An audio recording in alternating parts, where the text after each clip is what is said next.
당장 눈앞에가 위기인 거죠. 도저히 감당이 안 될 것 같다. 노후 설계를 완전히 다시 해야 되는 거죠.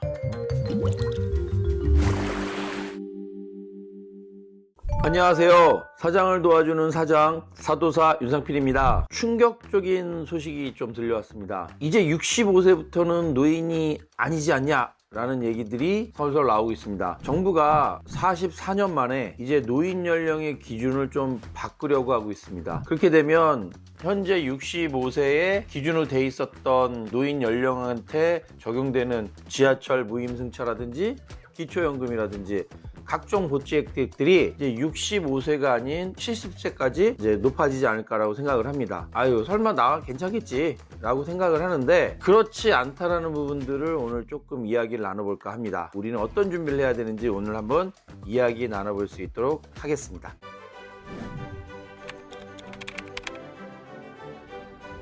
현재 65세부터 노인이라고 하는 부분들이 한 40년 전에 만들었던 규정이기 때문에 물론 좀 일부 수정을 해야 될 것들은 분명히 있습니다. 또 65세 되신 분들도 본인이 내가 노인이다 라고 생각하지 않는 요즘 그 사회적인 분위기도 있기 때문에 규정이 변경되는 것들이 크게 문제가 있는 건 아닙니다. 그런데 어떤 부분들이 문제가 있냐면 대한민국의 현금 구조상 제가 이 전 영상에서도 말씀드렸듯이 현재 우리나라의 평균 퇴직 연령이 49.3세입니다. 그러니까 50세를 채 넘어가지 못하고 자기 잡을 마무리하는 부분들이 되다 보니까 가장 오래 했던 직업이고 금액도 가장 많이 급여를 받을 수 있는데 은퇴 시기는 땡겨졌고 연금을 받는 시기는 65세에서 만약에 70세나 이렇게 뒤로 미뤄지면 여기에 있는 그 공백 기간이 과거에 5년이었던 게 이제는 20년 가까이 공백 기간이 생깁니다. 그 부분들이 가장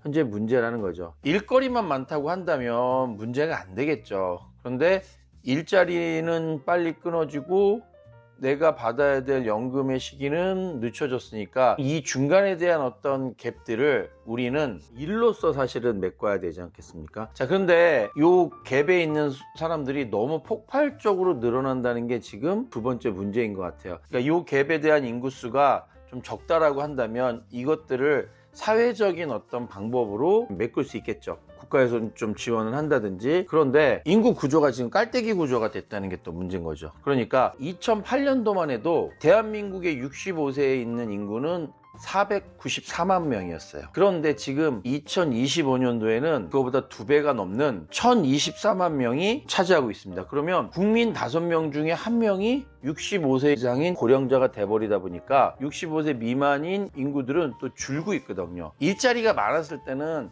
좀 은퇴를 먼저 하더라도 다음 일자리에 들어오면 되는데 지금 또 AI라든지 이런 것들 때문에 2,000명이 만약에 은퇴를 했다 그러면 뽑는 신규 인원은 500명밖에 뽑지를 않다는 거죠. 1,500명을 더 뽑지 않는 상황이 되다 보니까 그럼 그 1,500명에 대한 그 일자리 갭이 생기고 그 일자리 갭이 생기신 분들한테 연금조차도 지급이 안 되면 진짜 사회적으로 큰 문제가 되는 거죠. 이런 것들을 이제 복지 절벽이라고 하죠. 인구 절벽이 생겼어요. 그래서 아이들 같은 경우가 태어나지 않음으로 인해서 학교가 없어지고 여러 가지 관련된 시설들이 줄고 하다못해 군인들도 숫자가 줄고 이렇게 그 인구 절벽이 생기는 반대급부로 이 위쪽은 복지 절벽이 생기는 거죠. 지금 이대로 간다고 하면 도저히 감당이 안 될 것 같다라고 이제 결국은 판단이 돼서 65세에서 70세 이상으로 노인의 기준을 바꾸자라는 여론들이 계속 나오고 있고요. 한꺼번에 나오면 또 충격이 크기 때문에 실은 정부가 몇 년 전부터 계속 약간 이런 식의 뉘앙스를 많이 했던 건 사실입니다. 65세는 심하게는 청년이다라고 얘기하는 경우도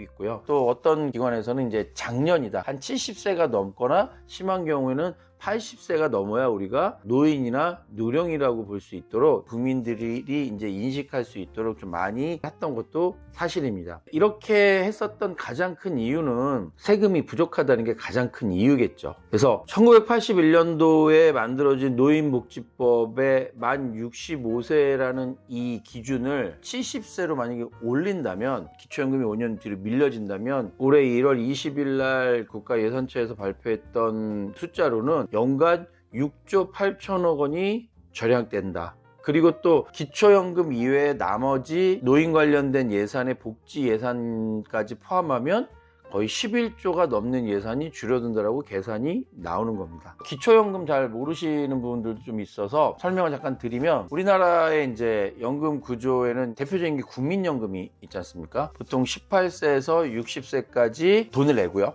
그 다음에 60세부터 원래 탔었던 거였는데 국민연금이 고갈되다 보니까 수급 시기를 뒤로 지금 미루고 있어요. 1969년생 이후로 제가 기억하는데, 69년생 이후로는 만 65세가 돼야지만 연금을 수령하게 돼 있죠. 국민연금은 근데 국민연금을 냈던 사람들이 내야 되는 건데, 이렇게 10년 이상을 국민연금을 못 내신 분들은 60세가 넘은 다음에 아무것도 받을 게 없는 상황들이 되다 보니까, 기초연금은 최저 생계비가 어느 정도 될 수 있는 기준의 금액들을 일률적으로 주는 것들이 이제 과거 그 정치권에서 만들어서 이제 진행을 하고 있는 기초연금이다라고 이렇게 이해하시면 좋을 것 같습니다. 아니, 그럼 60세까지 은퇴를 하고 연금은 70세부터 주면 10년간 어떻게 살 거냐, 바로 물음이 나오니까, 이걸 이제 정부는 계속 고용이라는 개념으로 활성화를 해보겠다라고 해서 정년 만 60세 되는 걸 정년 연장하거나, 심한 경우는 폐지하거나 아니면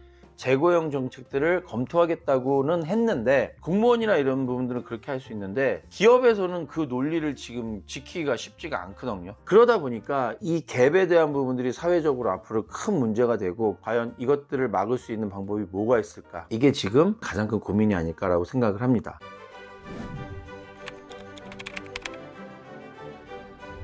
자, 그렇다면 우리가 세대별로 어떤 타격들이 있을지 한번 분석을 한번 해보면, 현재 60세 분들은 어떨까요? 지금 저소득층 계층이나 이런 분들 같은 경우는 당장 눈앞에가 위기인 거죠. 그래도 기초연금이라도 최소한 받아도 최저 생계비라도 할 수 있었는데 그걸 갑자기 5년간 기다리래요. 재취업도 쉽지 않대요. 와, 그러면 이 5년이 너무 힘든 기간이 되지 않을까라는 생각이 듭니다. 그럼 또 50대는 어떨까요? 노후 설계를 완전히 다시 해야 되는 거죠. 나가서 조금 더 버티면이라고 생각을 했는데 조금이 더 늘었어요. 5년이 예를 들어서 은퇴 시기는 빨라지고 연금을 수령받는 기간은 뒤로 밀려졌을 때 이제 머리가 좀 아프신 게 50대고요. 30, 40대는 이제 본인들의 미래가 이제 불안한 거죠. 국민연금이 고갈되거나 노년이 준비가 전혀 되지 않지 않겠느냐라는 이런 고민들을 하게 될 것 같습니다.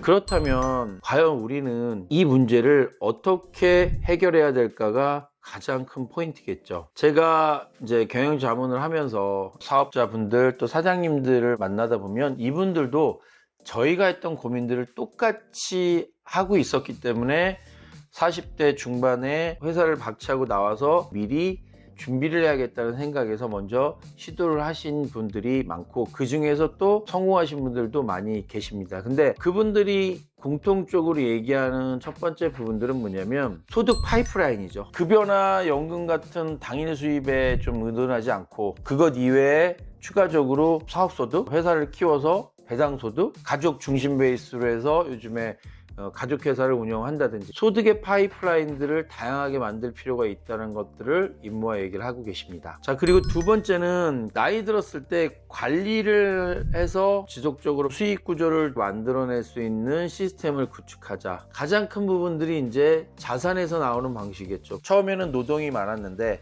자산이 적고요. 노동력은 줄어들고 그 노동력을 대비해서 자산을 만드는 거겠죠. 대표적인 게 부동산 자산이 있을 거고, 주식을 계속 모으시는데 주식으로 투자를 하려고 모으시는 부분들도 있겠지만, 주식 중에 좀 우량 주식 같은 것들을 많이 모아서 배당주라고 우리 흔히 말씀을 하죠. 그래서 매달 일정적인 은행보다는 조금 훨씬 높은 배당 수익을 생각하시는 것들도 있고요. 현물에 투자하거나 그다음에 물가 상승률을 극복할 수 있는 금에 또 올인하시는 분들도 있고, 관리만 되면 돈이 따박따박 나오는 이런 시스템을 하나 만드는 것들이 두 번째일 것 같고요. 1번, 2번도 아니라고 하면 세 번째는 본인의 전문성을 자산화하는 방법이 있습니다. 자기 분야에서 평생 쌓아온 경험과 지식을 디지털 콘텐츠화 시킨다든지, 컨설팅 한다든지, 마케팅을 잘 활용을 해서 1인 기업을 만든다든지, 그래서 본인의 전문성들을 자산화시키는 것들, 이렇게 한 3가지 정도를 잘 활용하셨던 분들이 기존에 갖고 있던 직업을 박차고 나왔음에도 불구하고 성공적으로 길을 바꾸고 가고 있지 않나라는 생각을 합니다.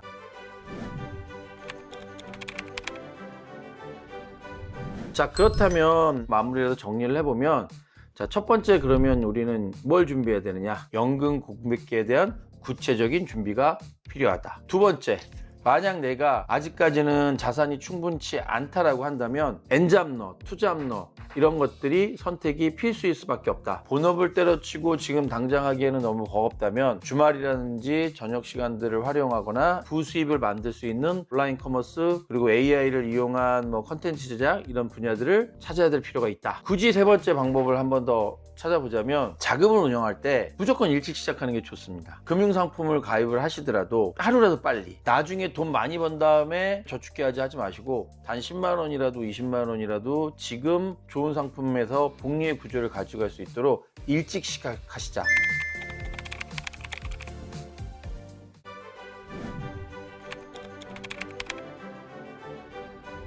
자, 이렇게 노후 연령이 상향되는 부분들이 먼 미래가 아니라고 말씀을 드렸습니다.